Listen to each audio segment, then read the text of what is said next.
Heather, welcome to BAPCO. Welcome to the podcast.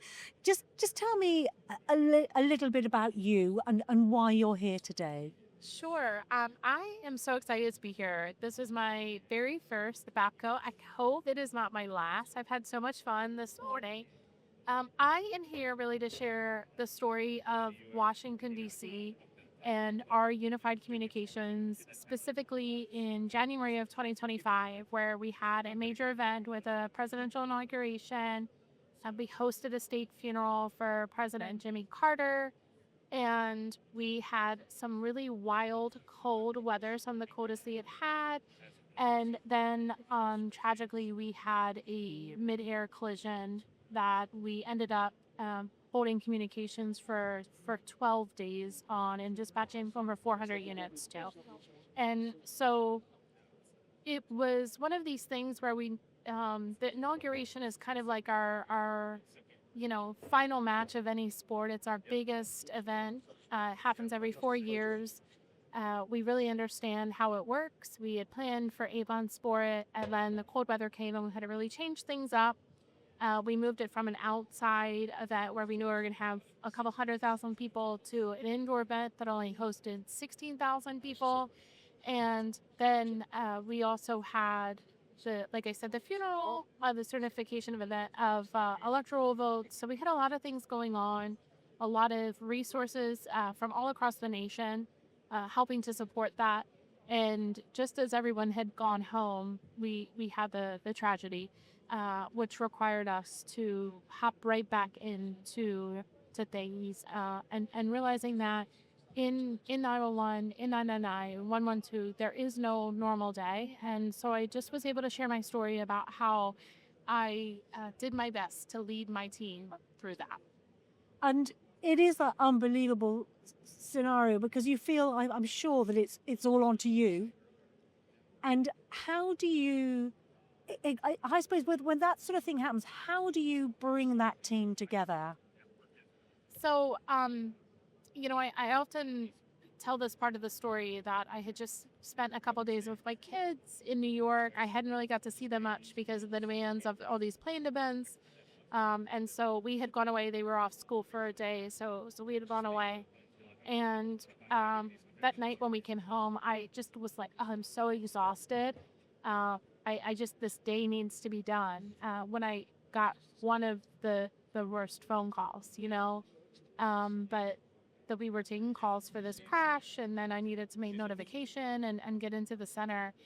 And my first and main concern the entire time were the people.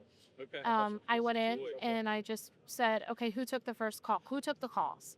A couple people raised their hands, and I talked to them individually. That I made it a point to go around to everybody and say, okay, how are you feeling? What do you need? How can I help you? And then I noticed that people were really looking at the televisions because all the news channels had broken programming, and we were just watching the live news feed of the airport and the hundreds and hundreds of fire trucks and police cars and now helicopters in the air. And I could just see their faces draining. This was tragic. They knew that they had played a big part in it, and it's a really helpless job sometimes, being in the control room or the ECC and knowing that you really can't do much more than what you've already done. And so I said, no, we're done here. We're going to stop watching this. This is playing out in real time for us. Other emergencies are happening, and we don't watch TV, but I just turned on like Robin Williams and Mrs. Doubtfire. It's just funny. It's lighthearted. That way, if people were on their breaks and could turn the volume up to the TV, they weren't just hearing about how tragic it was. They already knew that. I also immediately started calling in the public safety health teams in our area, the counselors, the crisis intervention teams, and for me, in that moment, what I could do was I could support them. I could pop them popcorn. I could grab them a soda, grab them water, whatever they needed, and just really be there. And I made the decision that I wasn't going to leave until it was over. And so there was some semblance of normalcy back in our center, and ended up staying for about 36 hours. Because what I know is that when you're a leader and you're present, your people will show up. They don't care how tired they are. They don't care about the circumstances. And earlier in my presentation, I said this. I've learned that if you feed people and you make it comfortable for them, they'll just keep showing up. And so that's what we tried to do that day. And that's what we've done since that day when we had some other events. And one of the things I feel here, I can sense here at BAPCO, you know you're around some pretty special people, and they've actually got an area, a wellness area. And do you feel that's something now that we're much more in tune with? I think we are much more in tune than we've ever been, but I think we still have a lot of work to do. So in the United States, call takers and dispatchers are not considered first responders, and which is just mind-boggling to me. And so some of the resources that firefighters, police officers, paramedics get, our call takers don't get until the federal law changes. But we do the most that we can, and we do the best that we can to really honor them and do the things that we know that they need. But I talked a little bit this morning in my one session about how we used to have this theory that if you were a call taker, you needed to drop all of your drama at the door. If you were having a bad day, leave it at the door. You've got to come in here and be on your best. What I say now to my team is, if you're having a bad day, let us know. And maybe today you're answering administrative lines. Maybe you're going home. If you are having a hard day or something's going on in your life, you shouldn't have to endure more pain, because it never works out. Mistakes get made, failures happen. And, I think the biggest thing that we've changed in our industry is being really people focused versus technology focused. It's interesting because a lot of things here at BAPCO, it is all about technology, but at the end of the day, you are talking about human beings. That's right. You can have all the technology in the world, and I know we're getting to a space where we're automating things and AI is becoming more prevalent, but you're still going to need people to push the buttons. You're still going to need the people when the AI shuts down. And so it's so vastly important that we take care of the people. They are the number one resource, and we shouldn't talk about emergency services as technology training people. We should talk about it as people using their training to operate the technology. I was just thinking, but what about you? So you're talking about all those people, you're talking about that time in 2025. What about you? Who supports you? Who supports me? That's a good question. I have a really great support system in my family. So I'm really, really fortunate. I come from a line of public safety folks. So that is helpful. And I understand that not everybody has that. What I say to people is, find your person.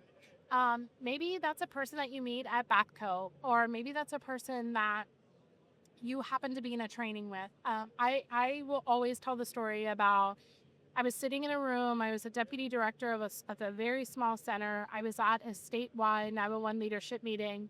And this guy walks in and he introduces himself, and we've been friends for like 15 plus years now. He's the director of a nearby center to me in Washington, D.C. And the night of the plane crash, he sent me a text and just said, "What do you need? Do you need people? Do you need things?" And I thought that was wonderful. And then that night I also started getting text messages from all over the nation, from other 911 directors who, one message from Tina Bonita in Aurora, Colorado, it said, "Make sure you eat and drink water so that you can be there for your team." And I don't know that you'll ever know how much that meant to me, because when I stopped and read that, I was like, oh, I probably should eat something, have a glass of water. So I think it's building your network. And, we come to these shows to learn, and I think we get really submerged in all the bells and whistles of the new technology and listening to people's stories, and that's great. But I would challenge every single person here to at least meet 2 to 3 people that they've never met before. They don't have to be from your same area. They don't have to even do the same job that you do. Meet them, network with them, keep in touch with them, and look out for one another. Yeah. And what are the things that you're going to take away? I mean, and it is slightly a whistle-stop tour for you, but what are you going to take away from BAPCO? I am so amazed at how our mission is the same, but how differently we do things. I'm just enamored by the different technologies that are here. I'm really just listening to people's stories, how things are just different. And I was saying earlier to someone how I had the opportunity to go to Met Police in Lambeth, and I was taking notes about, oh yeah, you know what? That's how we should start doing our training the way they do their training now, because they've had a success rate. And so I think just learning and listening. I had a presentation this morning. I was on a panel this morning. And now I kind of get to sit back and just learn, and I'm going to be a sponge while I'm here. That's for sure. Well, we're delighted that you're here, and I hope to see you next year. There's another city next year. They're Yes. off to Liverpool, so you could be going up to the home of the Beatles. There we are. I'm so excited and just so grateful to Chris and everybody at BAPCO for having me here. And, what I'll say is if folks are ever in Washington, D.C. and want to check out our 911 center, please just shoot me a line and we'll get you on the agenda to have you in. Oh my goodness, they'll be queuing at the door. Heather, thank you so much for talking to us Thank today. you so much. Everybody enjoy BAPCO.